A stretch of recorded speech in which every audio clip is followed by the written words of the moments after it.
Good afternoon students. गेल्या वेळेस आपण सूर्यनमस्काराच्या अवस्था म्हणजे त्याचे स्टेप्स बघत होतो. त्यातल्या पहिल्या 3 स्टेप्स आपल्या झालेल्या आहेत. म्हणजे त्या स्टेप्स कोणत्या, त्या कशा करायच्या आणि त्याचे फायदे.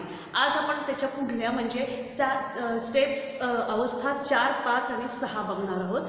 त्यातली पहिली अवस्था म्हणजे स्टेप आहे ती 4थी हस्तपादासन. आता ह्याची कृती आपण बघूया.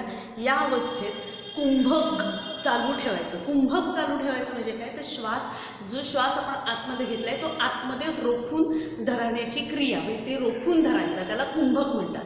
त्यानंतर गुडघे न वाकवता खाली वाकायचे. दोन्ही हातांनी बोटे जुळवून पायालगत जमिनीवर ठेवायची. पायालगत म्हणजे पायाच्या बाजूला ठेवायचे. दोन्ही हातांचे अंगठे पायांच्या अंगठ्याच्या सरळ रेषेत ठेवा.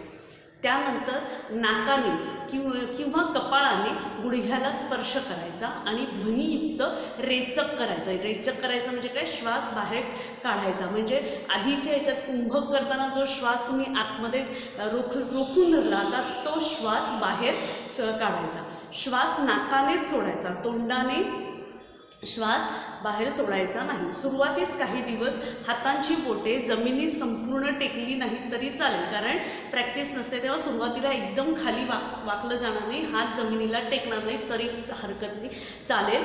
सरावानंतर म्हणजे प्रॅक्टिसनंतर बोटे पूर्णपणे जमिनीस टेकतील आणि या अवस्थेला हस्तपादासन असं म्हणतात. आता ह्याचं चित्र बघूया, लक्षात येईल. हस्तपादासन अशा प्रकारे गुडघे सरळ ताठ ठेवायचे, गुडघ्यात वाकायचं नाही. हात खाली वाकून दोन्ही पायांच्या जवळ अशा प्रकारचे हात ठेवायचे की हात पाय असे सरळ रेषेत, त्यांचे अंगठे एका सरळ रेषेत आले पाहिजे. आणि त्यानंतर नाक किंवा कपाळ हे गुडघ्यांना टेकवायचे आहे. हे झालं हस्तपादासन. आता त्याची कृती बघितली तर हे आसन केल्यानंतर किंवा ही अवस्था, ही स्टेप केल्यानंतर त्यापासून काय फायदे मिळतात, तर या आसनामुळे पोटाच्या तक्रारी दूर होतात. ते पोटाचे समजा काही त्रास होत असेल तर त्या सगळे ते दूर होतात. छाती व हात सुदृढ व मजबूत बनतात, कारण हाताला त्याचं छातीला व्यायाम मिळण्यामुळे काय होतं, ते मजबूत बनतात, सुदृढ बनतात. शरीर बांधेसूद व सुंदर बनते. दुसरा त्याचा फायदा आहे, पायांच्या बोटातील विकृती दूर होतात. अशक्त माणसांना ही स्थिती नवीन शक्ती प्रदान करते. म्हणजे पायाच्या बोटात समजा काही विकृती असेल तर ती दूर होते. आणि अशक्त म्हणजे वीक माणसं जी असतील तर त्यांना त्याच्या ह्या प्रकारामुळे किंवा या अवस्थेमुळे त्यांना शक्ती मिळते, त्यांचा अशक्तपणा दूर होतो. त्याच्यानंतर तिसरा त्याचा फायदा असा होतो की पश्चिमोत्तानासनामुळे, योगासनामधलं पश्चिमोत्तानासन हे जे आसन आहे, हे आसन केल्यामुळे जे काही फायदे होतात हे सर्व फायदे या प्रकारामुळे मिळतात किंवा या मिळतात. आता ही झाली 4थी अवस्था. त्याच्यानंतरची 5वी अवस्था आहे ती म्हणजे एकपाद प्रसरणासन. आता ह्याची कृती अशी आहे की या 5व्या आसन अवस्थेमध्ये प्रथम नाकाने ध्वनियुक्त पूरक करा. ध्वनियुक्त पूरक करायचं म्हणजे काय, आवाज करत श्वास आतमध्ये घ्यायचा. नंतर गुडघा व पायाची बोटे जमिनीला लागतील अशा प्रकारे उजवा पाय मागे न्यायचा. म्हणजे एकपाद प्रसरणासन आपण करतो, म्हणजे एक पाय मागे पसरवायचा, तर तो उजवा पाय मागे पसरवायचा, पण त्याचा गुडघा आणि पायाची बोटं जमिनीला टेकवायची.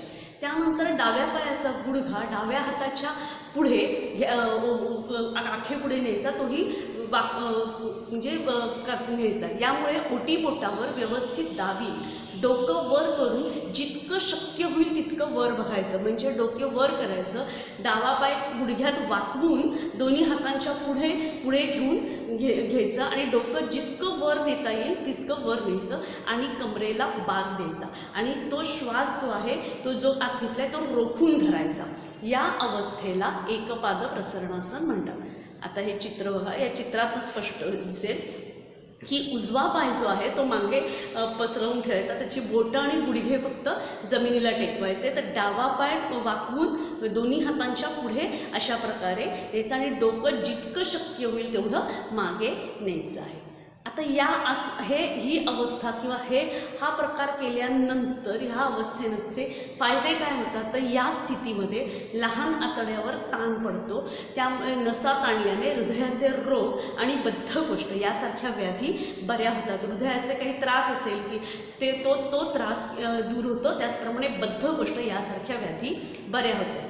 सूर्यनमस्काराच्या या अवस्थेच्या सरावामुळे धातू क्षीणता दूर होते, हा दुसरा फायदा आहे. आणि तिसरा फायदा आहे की पडजिभेचे टॉन्सिलसारखे रोग या व्यायामामुळे बरे होतात. ज्यांना टॉन्सिल्सचा त्रास असेल तर ते टॉन्सिलसारखे रोग याच्यामुळे बरे होतात.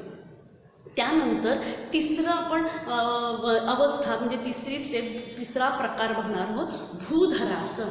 आता या भूधरासनाची कृती, तर या अवस्थेत कुंभक चालू ठेवायचं. कुंभक करायचं म्हणजे काय, तर वरती सांगितल्याप्रमाणे श्वास आतमध्ये घेऊन तो आतमध्ये रोखून धरायची क्रिया, याला कुंभक म्हणायचं. तो कुंभक चालू ठेवायचं व मुडपलेला डावा पाय म्हणजे एकपाद प्रसरणासनामध्ये जो डावा पाय आपण मुडपलेला आहे किंवा आहे तो डावा पाय मागे घ्यायचा आणि दोन्ही पायांचे अंगठे, घोटे आणि गुडघे एकमेकांना जुळवून ठेवायचे.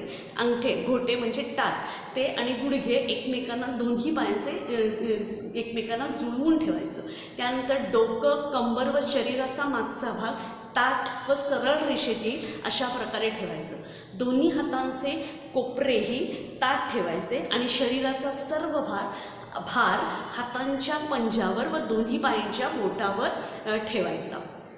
आता ही कृती झाली. त्याचं चित्र बघितलं तुमच्या लक्षात की जो एकपाद प्रसरणात जो उजवा पाय आपला मागे होता, तिथे डावा पाय जो मुडपलेला होता तो मागे घेऊन अशा प्रकारे पाय ठेवायचे की ज्याचं बोटं आणि घोटे म्हणजे टाचा हे जमिनीला टेकतील. आणि त्यानंतर डोकं, पाठ, बीड हे अशा प्रकारे सरळ ताठ रेषेत ठेवायचं आहे आणि हात जे आहेत ते कोपऱ्यात न वाकवायचं नाही आणि जमिनीला टेकून अशा प्रकारे आसन दिसेल की त्या अशा प्रकारे शरीराचा आपला आकार दिसेल, ह्याला म्हणायचं भूधरासन. आता ह्या अवस्थेमुळे काय फायदा होतो, तर या स्थितीमुळे हातापायातील दुखणं व विशेषतः गुडघ्यातील दुखणे थांबते. म्हणजे जर हातापायात काही त्रास असेल किंवा हातपाय दुखत असेल किंवा गुडघे दुखत असतील, चालायला त्रास होतो किंवा अशा प्रकारे कुठलाही जो त्रास असेल तर तो त्रास दूर होतो. कंबर बारीक होण्यास मदत होते, म्हणजे यामुळे हा एक फायदा होतो.